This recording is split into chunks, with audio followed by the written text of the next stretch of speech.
우리는 매일 아침 화장품을 바르고 가스레인지로 음식을 조리해 먹고 자동차로 출근해서 일회용 컵에 담긴 커피를 마신다. 무심코 지나치는 일상 속에서 우리는 의식하지 못한 채 수많은 화학물질에 둘러싸여 살아가고 있다. 다양한 신기 오염물질이 발견되거나 이제 사용되고 있는데요. 만성적인 어떤 질환을 나타낼 가능성이 높은 상태입니다. 지속적으로 유지가 되고 농축이 되고 하면 생태계에 영향을 미치는 부분까지 가기 때문에 매우 유해한 것으로 알려져 있습니다.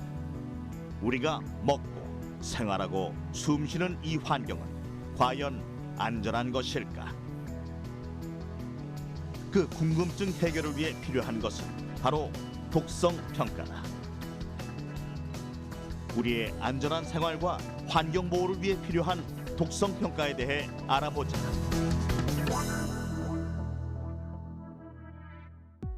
(2011년) 우리에게 충격과 공포를 안겨줬던 사건 하나가 있었다. 수십 명의 임산부와 영유아가 원인을 알 수 없는 폐 질환으로 목숨을 잃는 일이 벌어진 것이다. 그리고 그 원인은 아무도 예상치 못한 곳에 있었다. 수많은 사람들의 생명을 앗아간 것은 가습기 살균제에 포함된 화학물질이었습니다. 이 물질은 들이마실 경우에 치명적인 폐 손상을 일으키는 것으로 밝혀졌습니다. 2015년까지 정부가 공식 확인한 가습기 살균제 피해자는 530명. 이 중 143명이 사망했다. 가습기 살균제의 무엇이 우리 주위의 소중한 생명을 앗아간 것일까? 가습기 살균제의 주성분이었던 PHMG 포스페이트라는 물질과 그다음에 PGH라는 그런 물질이 폐 내에 흡입될 수 있는 그 100나노 미만의 작은 입자, 나노 사이즈의 입자로 바뀌고 그것이 흡입되어서 그 폐 심부, 폐포 수준까지 침투되어서 침착되고 그것들이 결국 염증과 폐 섬유화증을 일으켜서 사람들이 사망하게 된 것이죠. PHMG와 PGH는 모두 살균 및 부패 방지 효과가 뛰어난 것으로 알려져 있었지만 그동안은 인체에 무해하다며 유해물질로 분류되지 않았던 성분이기도 하다. 실제로 PHMG와 PGH는 피부에 닿거나 극미량을 먹는 경우에는 큰 문제가 없다. 그러나 가습기를 통해 직접 폐로 들어갈 경우에는 사정이 달라진다.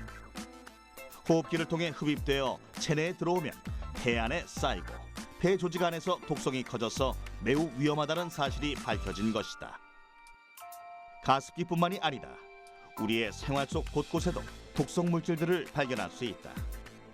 주방에 코팅된 프라이팬, 옷장 속 드라이 클리닝한 옷들, 그리고 집을 환하게 밝히는 형광등, 가죽 소파까지 우리가 미처 느끼기 전에 독성 물질들은 공기 중으로 퍼져나가고 그대로 흡입하게 된다. 그렇다면 우리가 일상적으로 더 쉽게 접하는 공기는 어떨까? 대기오염은 사실 이미 몇십 년 전부터 세계적인 문제가 되고 있다. 대기오염의 가장 큰 주범은 자동차 엔진을 구동할 때 발생하는 배기가스와 석유, 천연가스, 석탄 등이 연소하면서 발생하는 연기다. 이러한 연료들은 독성이 없는 배기가스 성분인 질소, 수증기, 이산화탄소가 대부분이지만 일산화탄소, 탄화수소, 질소산화물, 오존 등 인체에 해로운 성분과 함께 배출된다. 그리고 배기가스와 더불어 침묵의 살인자로 불리는 초미세먼지의 위험성 또한 대두되고 있다. 세계보건기구는 초미세먼지를 1급 발암물질로 지정하기로 했다. 미세먼지나 초미세먼지가 인체로 침투할 능력은 거대 입자에 비해서 굉장히 큰데요. 거대 입자의 경우에는 인체에 침투를 하더라도 상기도에서 다 걸러지게 됩니다. 하지만 미세먼지, 특히 초미세먼지 같은 경우에는 그 크기가 굉장히 작아서 폐포 깊숙이 침투하게 되고요. 이때 폐에 침착하는 능력도 굉장히 커지게 됩니다. 초미세먼지는 사람의 머리카락 직경의 30분의 1인 지름 2.5 마이크로미터 이하의 작은 사이즈로 기도에서 걸러지지 못하고 대부분 폐포까지 침투해 천식, 후두염 같은 호흡기 질환을 비롯해 심장, 심혈관, 뇌혈관 질환 등의 원인이 된다. 눈에 보이지 않고 맛이나 냄새도 느낄 수 없는 공기 중 유해 물질. 그런 만큼 우리의 관심과 주의가 더욱 필요한 것이다. 환경 유해 물질의 흡입 독성에 대한 연구가 이루어지고 있는 곳은 바로 정읍의 독성평가 연구소다. 해로운 물질이 호흡기를 통해 우리 몸속으로 들어가면 어떤 일이 벌어질까? 흡입 독성 평가는 이런 궁금증에서부터 시작된다. 흡입 독성 평가라는 것은 우리 공기 중에서 인체에게 흡입되어서 인체에게 어떤 영향을 미치는지, 뭐 나쁜 영향을 미치는지, 좋은 영향을 미치는지 이런 것들을 연구하는 것이 흡입 독성입니다. 공기 중에 어떤 유해한 물질이 있다면 그런 물질들을 흡입하면서 많은 문제점이 생기는데요. 흡입 독성 연구는 결국 공기 중에 있는 어떤 유해 물질이 사람한테 들어와서 어떤 건강 영향을 미치는지 이것들을 연구하는 것이 흡입 독성 연구라고 할 수 있겠습니다. 흡입 독성 시험에 있어 가장 중요한 것은 실험을 진행하는 연구자의 안전이다. 이에 연구자는 실험에 앞서 유해 물질이 침입하지 않도록 특수 처리된 마스크를 착용하여 체내에 이 물질들이 직간접적으로 노출되지 않도록 대비한다. 우리가 가장 흔하게 접하는 담배의 경우 담뱃잎과 담뱃잎을 싸고 있는 종이가 타면서 발생하는 연기 속에는 일산화탄소, 타르, 포름알데히드, 벤조피렌 등 약 4천여 종의 해로운 화학물질이 들어있어 공기와 함께 사람의 폐로 들어가게 되는데 담배 속 유해 물질을 필터를 통해 눈으로 확인할 수 있다.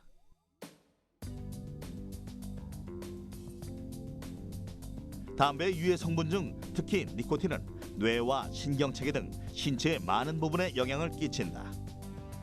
니코틴이 포함된 혈액은 정맥을 통해 심장까지 전달되며 심장이 펌프질을 할 때 대동맥을 통해 몸 전체로 흘러들어가고 사람의 뇌에까지 곧바로 전달된다.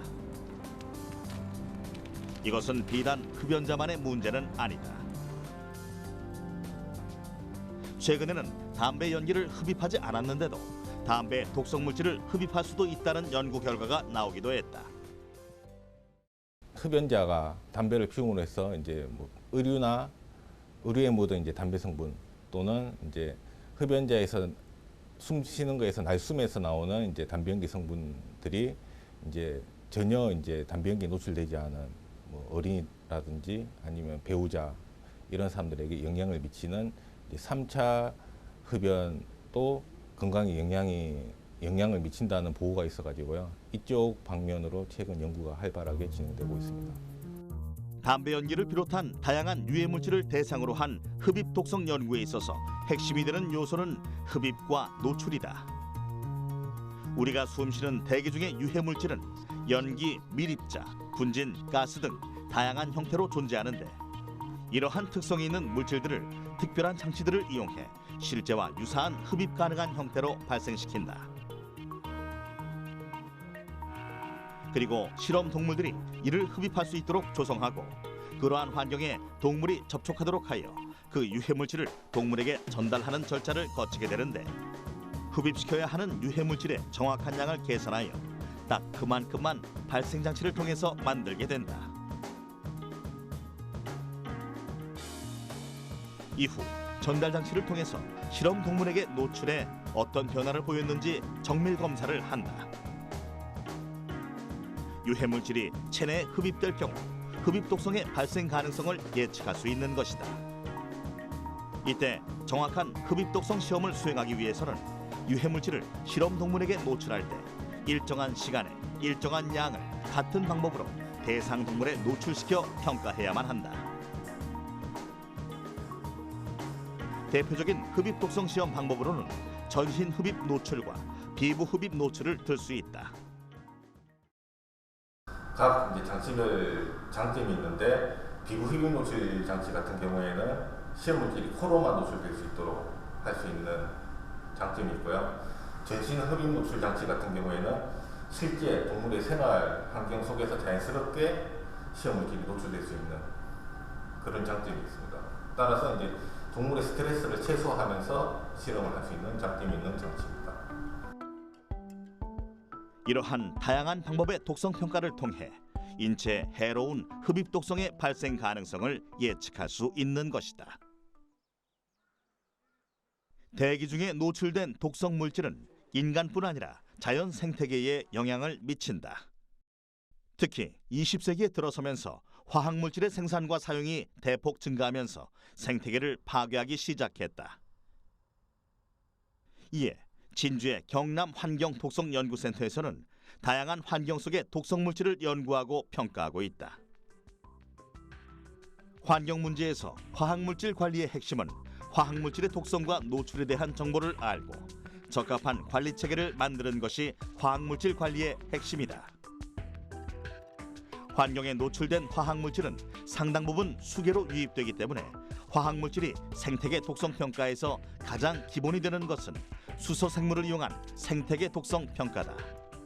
그중 물벼룩, 어류, 조류를 이용한 생태 독성 평가는 가장 기본적인 방법이다.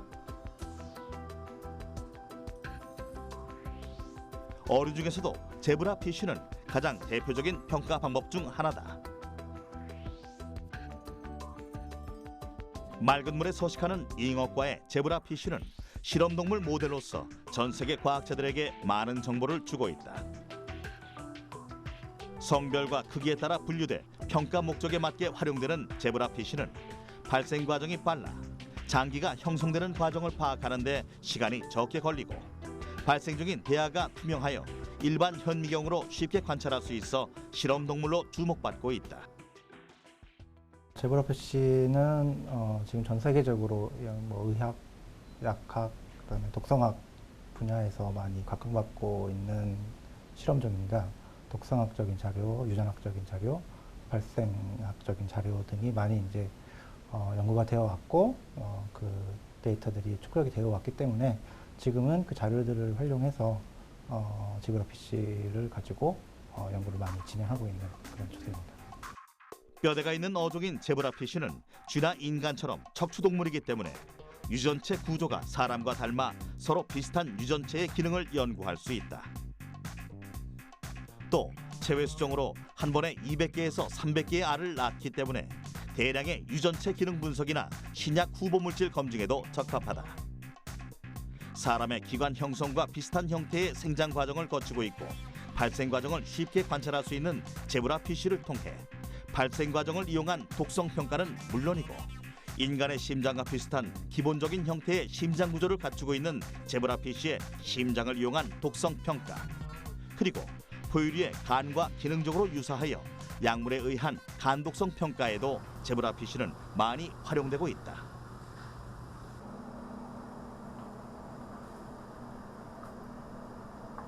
생태계에서 분해자로서 아주 중요한 위치를 차지하고 있는 미생물 또한 독성 평가에 활용되고 있다.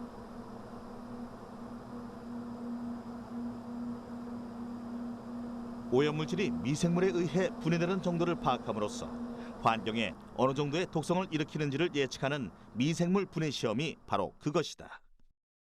저희들이 미생물 분해 시험을 하기 위해서 이제 분기마다 저희들이 그 외부에서 활성 원인을 저희들이 채취를 해오고 있습니다. 하수 처리장이나 아니면 공단, 그다음에 하천 이렇게 위주로 해서 저희들이 전국을 돌아다니면서 샘플링을 해와서 그 활성 원인을 저희들이 이 보관고에서 보관을 하면서 저희들이 미생물 분해 시험에 사용을 하고 있습니다. 직접 채취해온 활성온이에 화학물질을 처리한 후 일정 기간 동안 배양을 하면서 화학물질이 어느 정도까지 분해되는지를 주기적으로 측정한다. 지구상에 존재하는 미생물들 중에서 지금까지 알려진 미생물은 10%도 채 안 된다고 알려져 있다. 그런데 그 10%도 채 안 되는 미생물이 환경 중에서 화학물질을 분해하는 역할에 상당히 기여하고 있다. 미생물에 의해 분해될 때는 환경 중에 오염물질이 쌓이지 않기 때문에 생태적 문제를 일으킬 요인이 훨씬 줄어든다. 이로 인해 미생물에 의한 화학물질 분해에 대하여 관심이 점차 커지고 있다. 최근 과학 선진국에서는 한 단계 더 발전된 형태의 독성 시험법을 개발하고 있다. 그중 하나가 손상된 유전자의 모습을 혜성처럼 관찰하는 유전자 혜성 시험법이다. 유전자 혜성법을 통해 인체가 유해 물질에 노출되었을 때 얼마만큼 유전자가 손상되었는지 분석할 수 있다. 세포 핵내 DNA에 고농도의 염을 처리하게 되면 DNA 구조가 느슨하게 풀어지게 된다. 여기에 전기 연동을 거치면 손상된 DNA가 혜성 모양으로 나타나는 것을 확인할 수 있다. 밝은 형광으로 나타나는 원형 모양으로 보이는 것이 헤드고요. 그리고 뒤쪽에 쭉 끌려서 나오는 게 테일 부분인데 이 부분이 DNA 손상 정도를 나타냅니다. 정상세포일 경우에는 이렇게 원형을 유지하고 있고요. 그 DNA가 손상된 세포일 경우에는 이렇게 꼬리가 쭉 끌리게 되는데 이 꼬리 내에 존재하는 DNA 양을 측정함으로써 DNA 손상을 확인할 수 있습니다.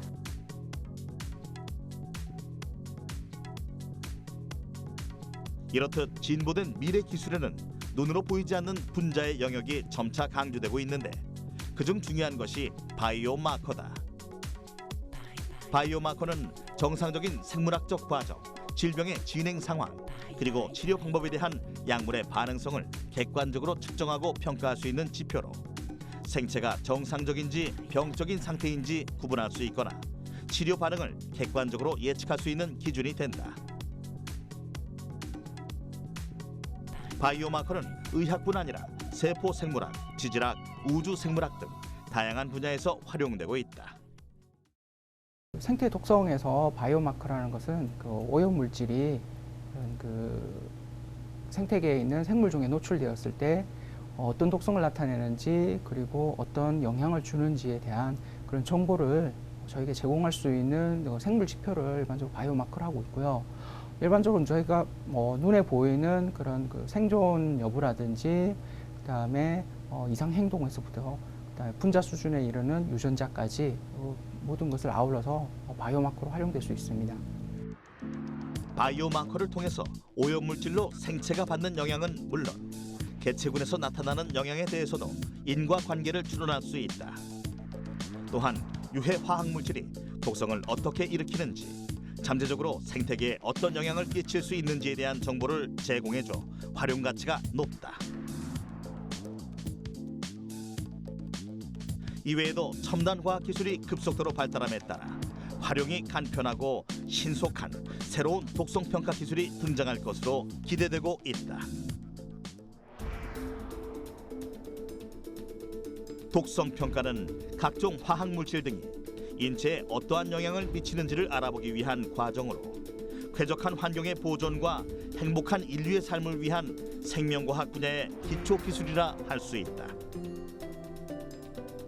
앞으로도 우리가 더 나은 삶을 위해서는 독성평가 연구에 대한 노력이 계속되어야 할 것이다. 당신의 엉뚱한 질문을 유쾌하게 풀어드립니다. 엉뚱한 질문, 유쾌한 상상. 오늘의 질문. 곤충처럼 벽을 잘 오를 수 있는 방법은?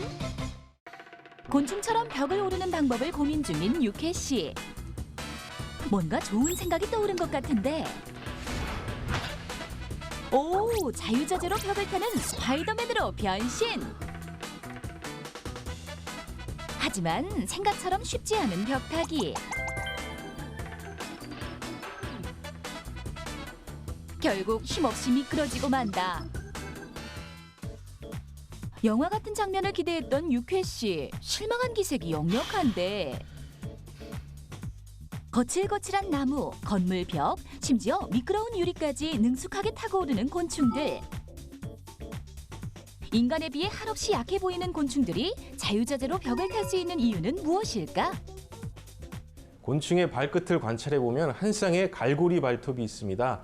갈고리 발톱은 뾰족한 끝으로 거칠거칠한 벽면을 걸치고 타고 오를 수 있도록 도움을 주고요. 또한 종류에 따라서 발톱 사이에 둥근 욕반이 발달한 경우가 있습니다. 욕반은 끈끈한 접착력을 발휘해서 곤충이 미끌미끌한 벽면도 쉽게 타고 오를 수 있도록 큰 도움을 주고 있습니다.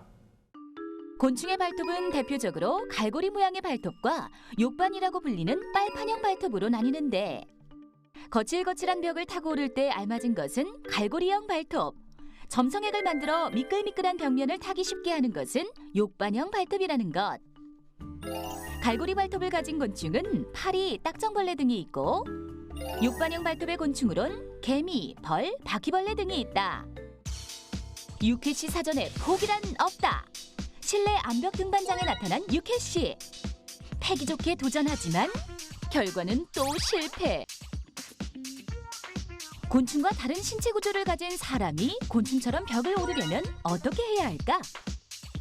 외골격으로 이루어진 곤충들은 상대적으로 근육이 많고 몸이 가벼워 쉽게 벽에 매달릴 수 있는데 사람의 경우 근력과 악력을 높이고 균형 감각을 키우면 비슷한 기능을 하게 된다. 그리고 송진가루나 암벽화 등을 사용해 마찰력을 높이면 쉽게 미끄러지지 않고 벽을 오를 수 있다는 것. 곤충처럼 벽을 잘 오르기 위해서는 곤충의 독특한 발 모양을 대신할 장비를 갖추고 신체의 균형 감각과 힘을 적절하게 사용해야 한다는 사실. 오늘의 엉뚱한 질문, 유쾌하게 해결!